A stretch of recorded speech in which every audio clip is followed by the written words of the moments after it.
Now let's take a look at each one of these individual tracks. We can see that we have this little lock button on all of these, and that's pretty much just to lock the track itself. This is the same kind of lock that we're seeing within the edit page as well. So when this lock is enabled, we can't make any changes to that track. So this is good. Once you've completed a track, you know that everything is dialed in there. You don't want to make any more changes. You don't want to accidentally move things. You can simply just lock it. You can even head over to your index over here and you can just hide it like that. And that way it's out of sight, out of mind. You don't have to worry about it anymore. And you know that you're not going to be making any changes to it. It can also be very useful for us to hide certain tracks within our index over here. Normally I use the up and down arrow keys to jump between clips. That's a pretty regular thing for me. I use these keys all the time. Now, if I have this track enabled, then it's going to take those other clips into consideration, and it's going to be jumping to the start and end points of those clips as well. Now, sometimes I don't want that, right? Sometimes a lot of these clips, I'm done with them. They're just a distraction at that point. So just hide that track, and that way you can move more freely in your timeline and not be distracted by clips that you're done with, or, you know, clips that you're not working with anymore. So I'm just going to unhide that first track over here, and I'm going to unlock it. Next to the lock button, we have arm for record. So basically this just allows us to arm a track so that it's ready to start taking in information from our microphone. We're gonna be learning about that later on and how to use this. Next to that, we have solo, which is something I use all the time. If we wanna listen to one track and just that one track, we don't wanna listen to any of the other tracks, just hit S on that track and it will basically mute everything else and only play back that one track.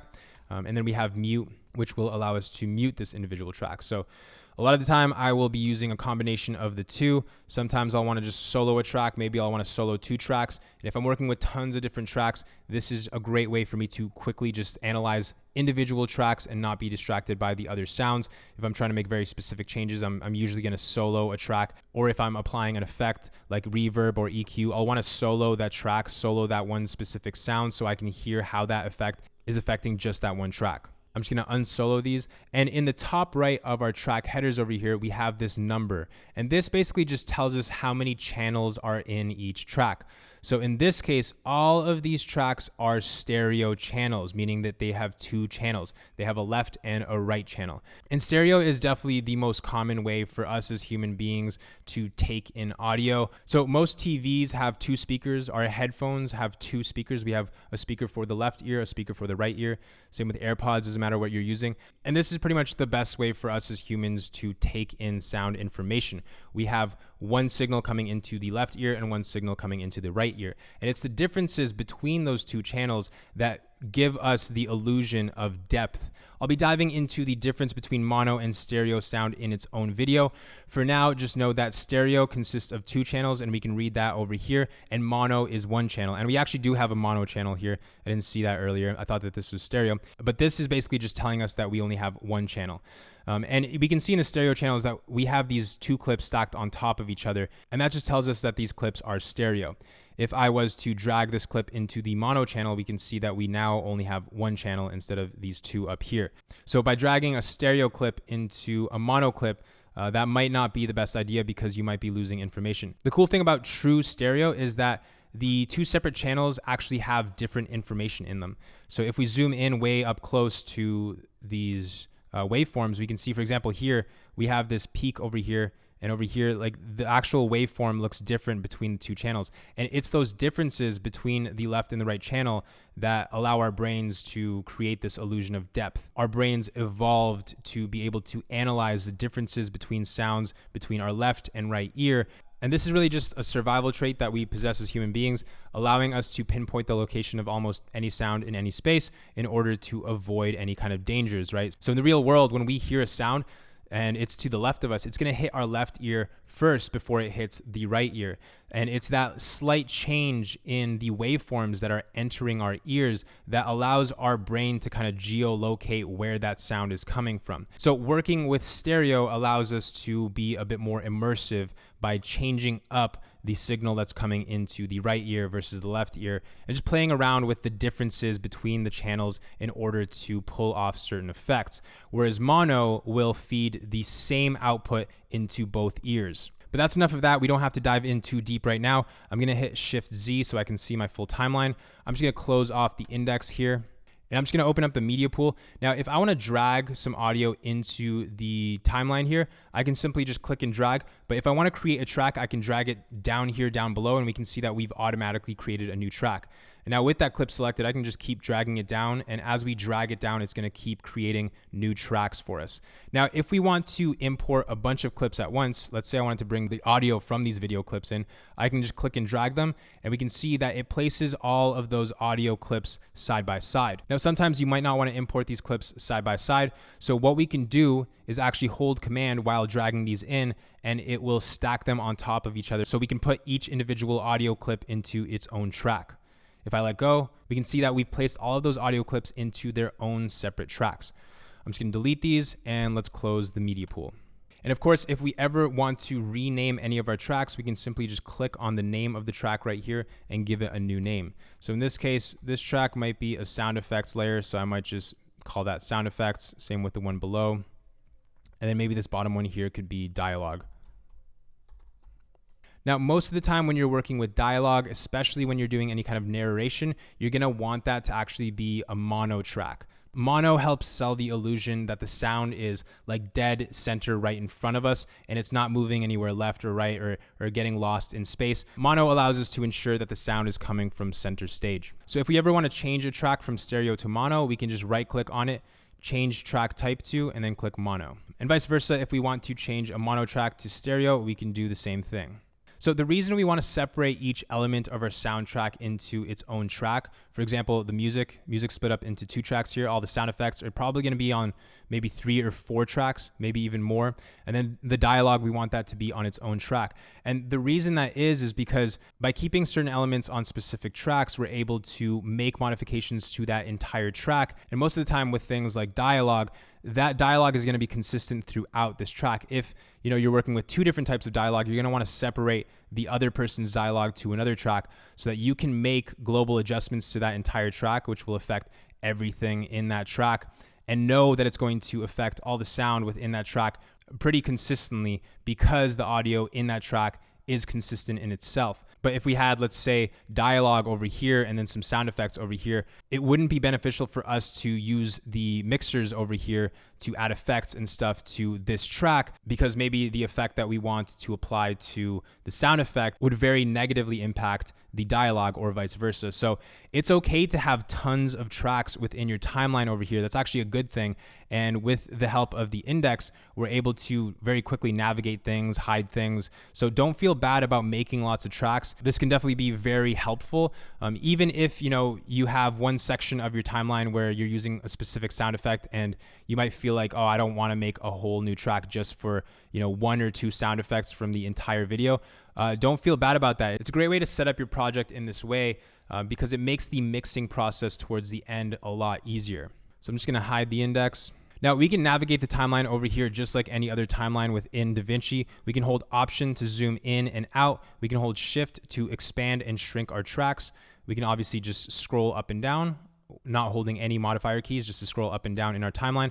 And of course we can hold Command to scroll left and right. Shift Z is the shortcut to zoom fully out. If we press it again, we can zoom back into our previous zoom value.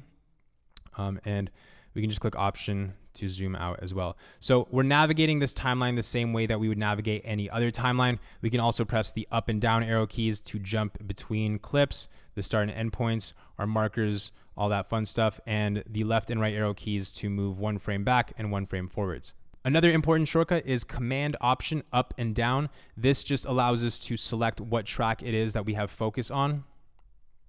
And this is also another great way for us to just select what track it is that we want to be copying and pasting different clips from. So we can copy this clip over here. I can select Option, Command down, go to this track over here. And because I copied that audio track, we can see that little ghosting over there. So I can move this to wherever I want in my timeline, hit Command V, paste it in, and then move over to a different track. So Option, Command plus the arrow keys allow us to jump between the different tracks. And of course, at any point, I can go over to a track, select that clip, and just delete it. And just like in the edit tab, we can select any clip, we can hold Option, and then we can move it up and down using the arrow keys. So this is another one that I use all the time. You guys know this from my select process. I'm always moving clips up to the track above. And this is just another great shortcut we're gonna be using all the time within Fairlight. Now notice that depending on what track I have selected, the selection is going to follow the playhead in that certain track. So if I have the first track here selected, we can see that I'm jumping the playhead to these clips over here, but these clips are not being selected.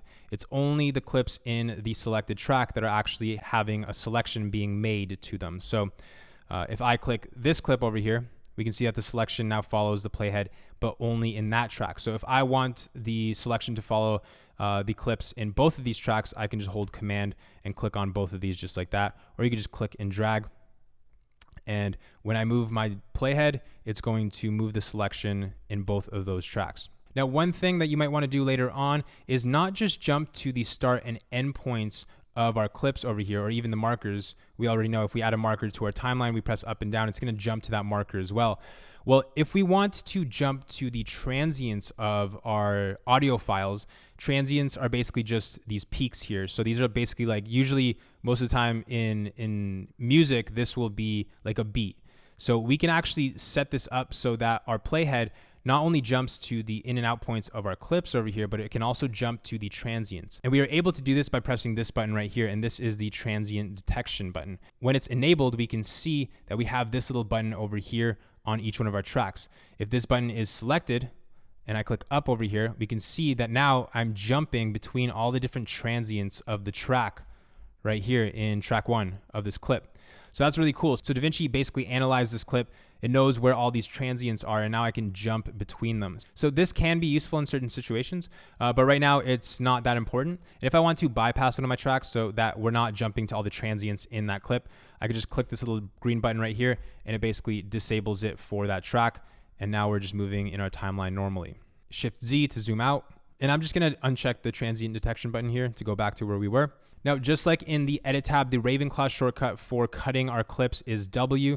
So if I have any clip selected, I can hit W and it will cut that clip in half over here. The basic way to do this is to use the razor tool over here, shortcut Command B.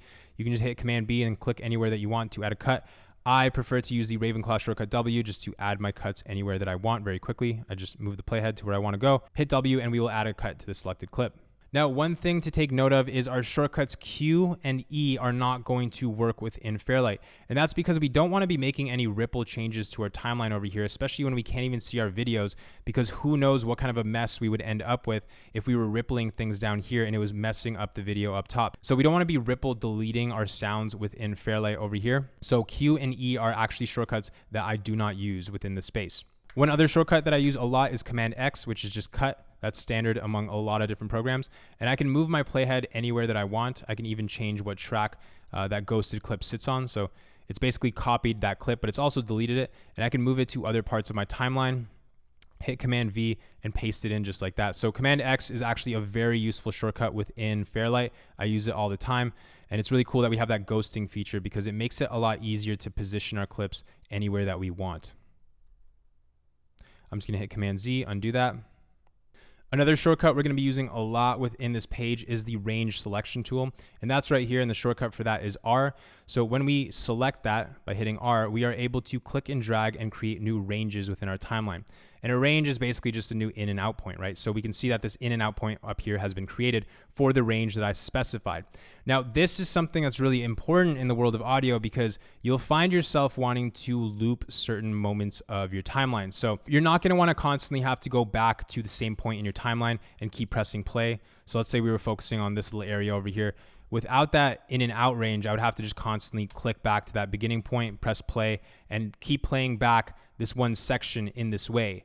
Now, that is not an efficient way to do this. The range tool is cool because it allows us to select a range within our timeline. It creates that in and out point. So I've selected this range right here. And what I could do now is select loop. And now what I can do is press Shift Spacebar. Now, Shift Spacebar is the shortcut for play in to out.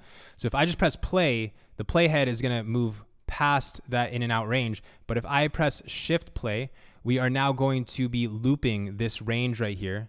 And as soon as the playhead gets to the end, it's going to go back to the beginning. So this is an incredibly useful tool, and you'll see how useful this is. You'll be using this all the time because let's just say I wanted to add a sound effect down here and I wanted to just hear this range and hear how that sound effect works with this piece of audio over here. I can manipulate the audio volume over here. I can play around with the properties of both of these elements over here while the playhead is continuously looping, and that way I can get a live readout of how these changes are affecting each one of these individual clips and how these clips are working together. So the range selection tool is a very important tool. R is a shortcut we're going to be using a lot here, so definitely one to remember. And another shortcut, one that we already know of, is Option X, and that's just to clear the in and out point on our timeline. We can also just click with the range selection tool. So if we have a selection here, we can just click to clear anything like that. I like to use Option X as well, especially if I've created a range here. I've gone back to my normal arrow key here, and I want to clear that range. Option X is the way to do that.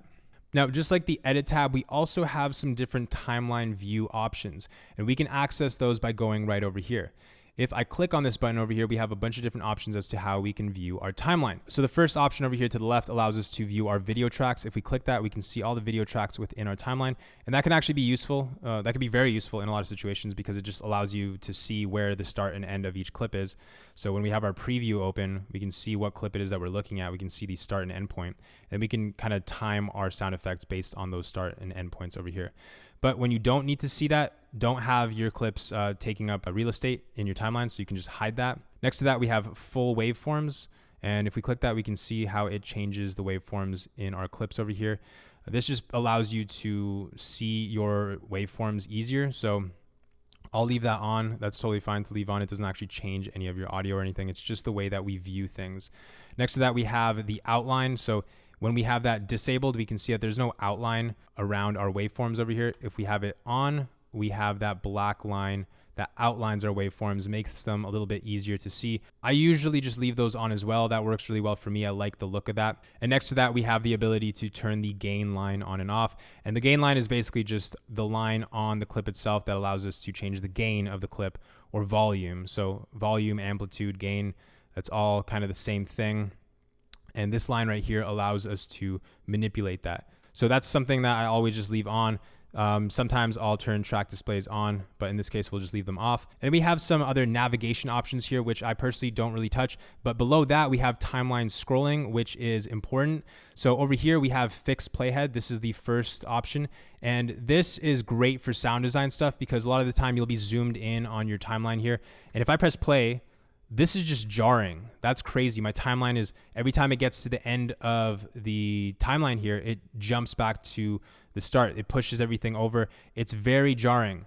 That is not a good way to be looking at your timeline. Well, what the fixed playhead allows us to do is it keeps the playhead fixed wherever we leave it.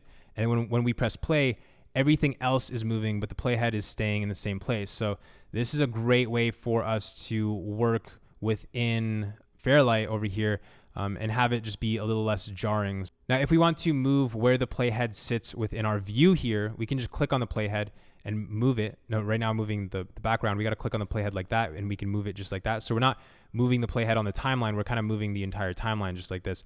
And if we want to move where the playhead sits on the timeline, then we got to click and drag back here. And that's actually moving the playhead on the timeline. And when we press play, that playhead is going to stay in the position that we put it in, and everything else is going to move. So that's a great way for us to navigate our timeline in Fairlight. So Shift Z to zoom out. And next to that, we have page scrolling, which is just the default. And then we have the option to not scroll at all. So when our playhead leaves the window, our timeline isn't scrolling. We're not adapting our view. So to me, kind of pointless. I've never actually had to use this. I just go between fixed playhead and page scrolling over here. And below that, we have our scroller over here, which is something we are going to talk about in a future lesson, but it basically allows us to view our individual frames of our project in an interesting way. So if I click this, we can see that we have this little timeline down here. And when I scrub through my timeline, it basically gives me a more accurate understanding of where my timeline is sitting. So if I'm trying to line up a certain sound effect with a very specific point within my timeline, let's say the exact cut between both of these clips over here, I can just click and navigate to that point pretty quickly, just like that. So the scrollers can be very useful in certain situations, and you'll see how I use those later on within this module. And next to the video scroller, we have audio scrollers, which allow us to just see the waveform within our timeline. and line it up with the visuals a little bit more accurately. So we'll be diving more into that in a later video. So I'm just going to close these off for now. We don't need to see those. And that's pretty much all of our timeline display options over here. Now above our timeline display options, we have this drop down here. And this basically just allows us to jump between our different timelines. So same thing that we find within the edit tab over here, except it's above our preview. It's just a great way for us to quickly navigate to the different timelines. We have that same option within Fairlight as well. Now, a quick way for us to change the volume of any of our clips in our timeline is to head over to this gain bar over here. We can see that our mouse is on top of it when our mouse turns into this little icon, and we can just click and drag to change the volume of any of our clips. So another thing that I do all the time within Fairlight is change the color of my clips. Now there's actually two different ways that we can do this. The first way is to right click on any of your clips and you can go to clip color and choose the color that you want to transform that clip into. Now changing the color of your clips can be very useful. It can just be a great way for you to very easily visually organize your timeline. So let's say all of our music, we wanted to make it all the same color. We can select all these clips, right click, go to clip color, make them all pink. That way we can just visually see that all of these are the same thing. It's a quick and easy way for us to visually process that all of these clips are the same thing. In this case, all of them being music. Now, the way that I did it right there is actually not the most efficient way. So I'm just gonna Command Z, I'm gonna undo that. An easier way to do this, especially when you're trying to change the clip color for all the clips within a certain track, is to right click in the track header over here and go to change track color. So in here, we can choose violet, and just like that, it's changed all of the clips within that track to that color.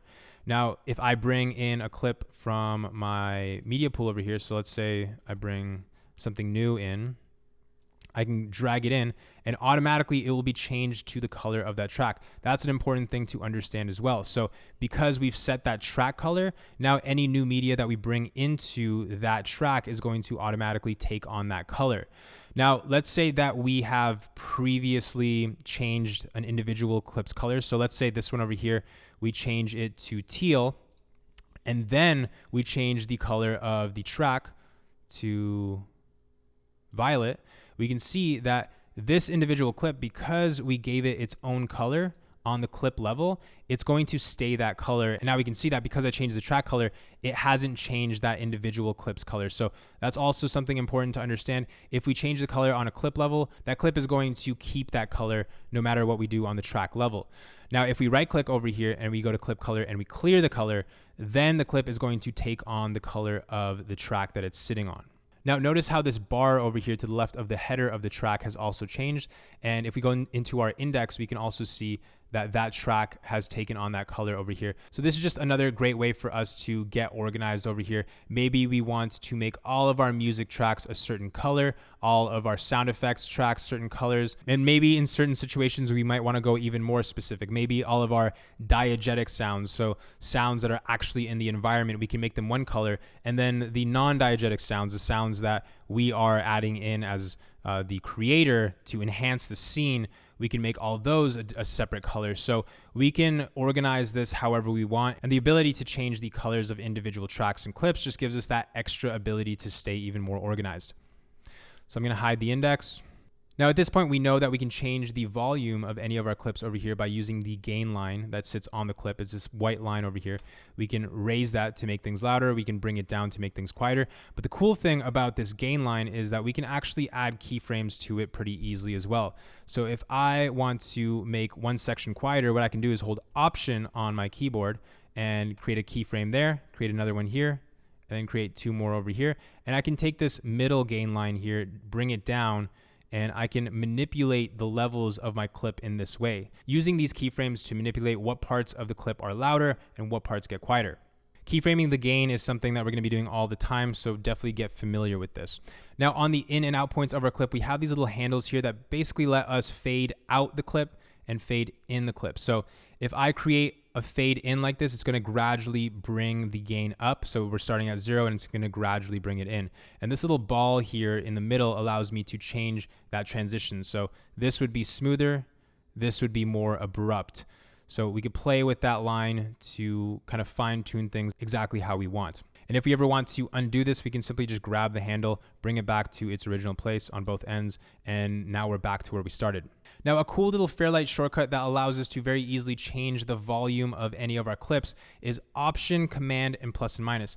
I'm holding Option and Command, and if I press minus right now, we can see that we are decreasing the volume of the entire clip. If I start pressing the plus button, it's going to increase the volume of our entire clip. So this is just a great way for us to change the audio level of any clip, but at 1 decibel at a time. So every time I'm pressing plus, we're increasing the volume by 1 decibel. Every time I press minus, we are decreasing it by 1 decibel. Now, another cool tool that we have access to here in Fairlight is the Edit Selection Mode tool. So if I select that over here and I select all of these keyframes, this area that these keyframes sit in, I can use the Edit Selection Mode tool to move all these keyframes at once. So I'm moving all of them in unison. Now let's take a look at what happens if I'm not using the range selection tool. So Option X to clear that in and out point.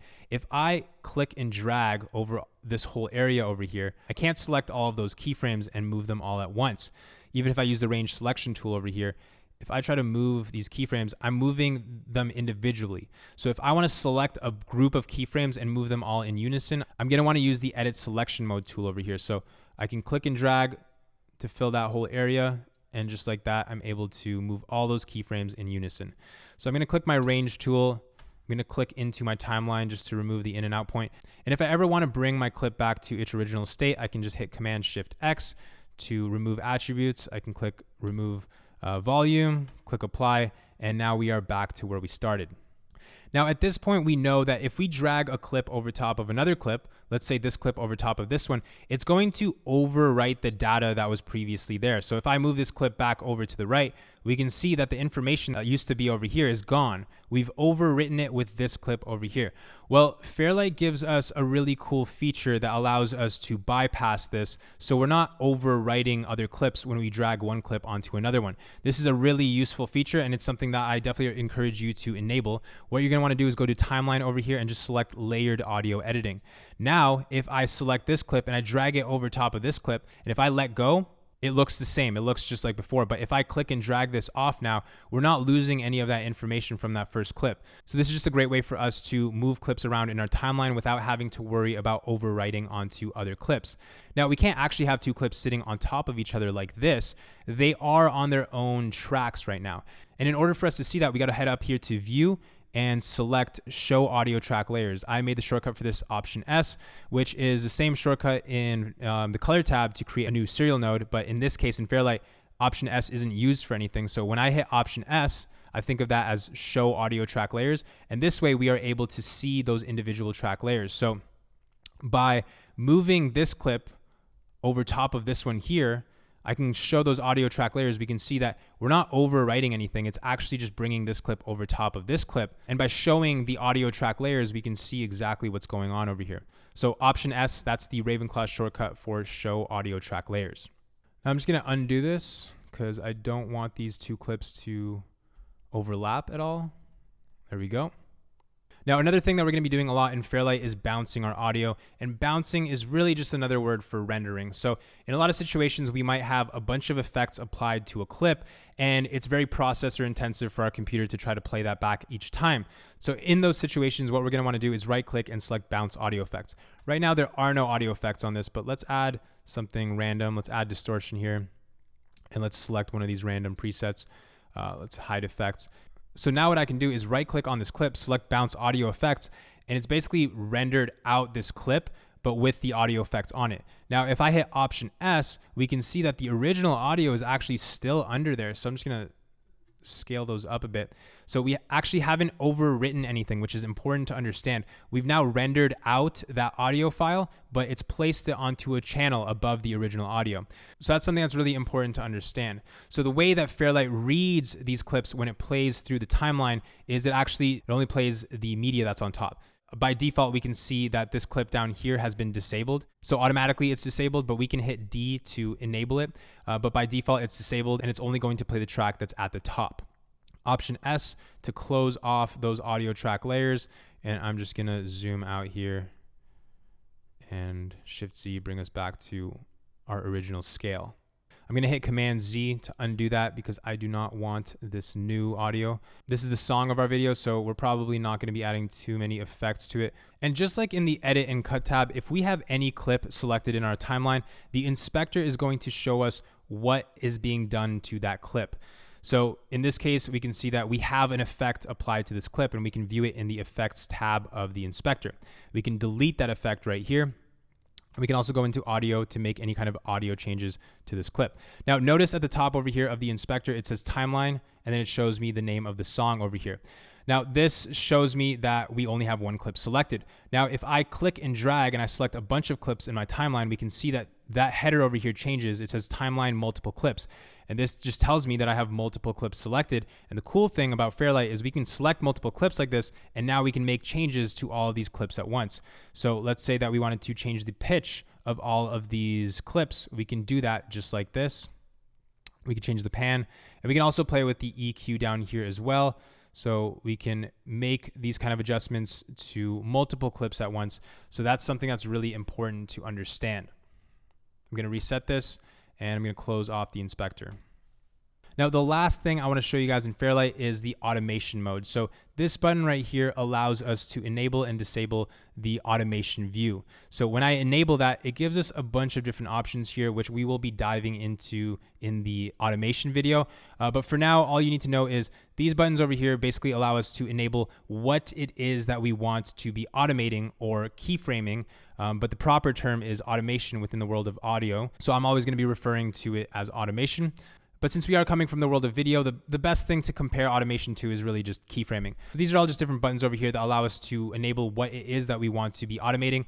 And over here, these are just different options as to how the automation behaves when we are writing it within our timeline. So we'll be diving into all of that later on. We also have some additional controls that pop up over here in our toolbar. And as we can see, we also have this button over here on each one of our tracks. And on our track headers, we also have this little drop down here that allows us to choose what parameter it is that we want to visually see on our track over here. So if we're automating the gate depth in this situation, we can visually see how it's going to be automated on this track over here. And we can filter through all of these. We have the option to visually see any one of our effects, plugins, a lot of the parameters within third-party VSTs. We can select those in here and get a visual as to how those parameters are being automated on a track level. Now, like I said, the automation lesson is going to be a whole video in itself, but for now, just know that this is the button that allows us to enable and disable the automation view here. Now, I know this has been a longer video. I wanted to cover everything from the ground up within Fairlight, just show you guys the most important parts of this, the most important panels, and also cover all of the most important shortcuts that I use within Fairlight. But that's it for this video. I hope you guys enjoyed. I hope you learned something new, and I'll catch you in the next one.